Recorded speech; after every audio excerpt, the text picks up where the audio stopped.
All right, Shalom. First and foremost, I want to give all praises, honor, and glory to Yahweh, Bahashim, Yahweh Shai, Bahashim, Rakah Kwadash.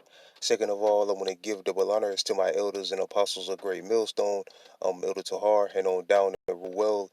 And third of all, I want to give a peace and safety to the hopeful elect out there, the brothers that push this truth, the truth of the King James Bible, and all truth and sincerity throughout the four corners of the globe.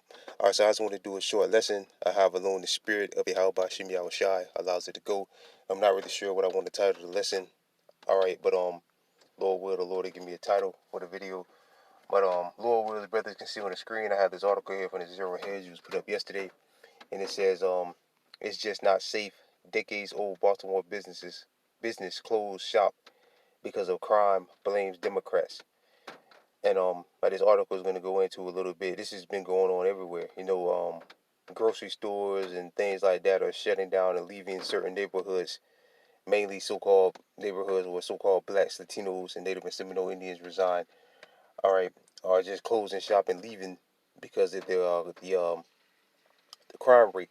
All right, and sometimes people you know people will go and steal like clothes or shoes or something like that. But in certain of these places they've been stealing from food stores. All right, like I believe it was a Whole Foods that left where was it, man? I think somewhere out west it shut down. Pretty much just hauled ass. It just left. I think in that them certain WalMarts. Well, they did say that WalMarts and Targets, certain ones of them are closing down shop because of the thievery, because people keep stealing. All right, and they're stealing food. All right, I believe. Well, I know from Whole Foods they were stealing food, and they shut down. I believe it was somewhere out on the West Coast, maybe San Francisco or somewhere like that. Um, so people are stealing to satisfy their soul, stealing for food. Everybody's not out there stealing tennis shoes and T-shirts and shit like that. A lot of people are stealing food because of the outrageous prices at the stores and inflation and all that. And they have families, bigger families, so they have to so they're stealing food. And if they are stealing certain shit like clothes or something, they're probably just selling it for money to buy food or pay for gas or something else.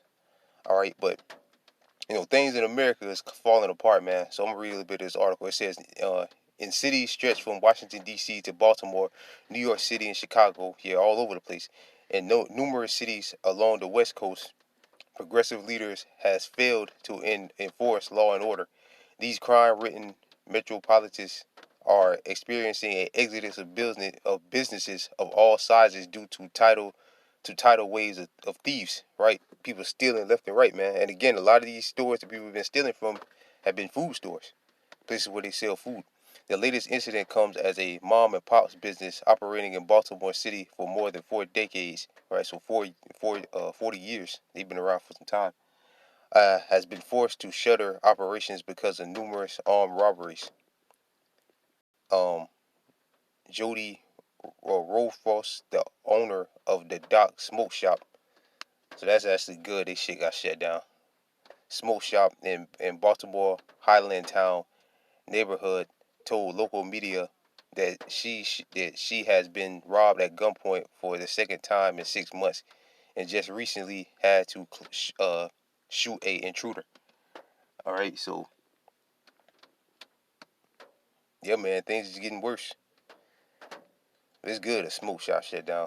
All right, she said her business has been operating in the city for decades and now has to close up shop because it's not safe for anybody on their street that's a small business owner.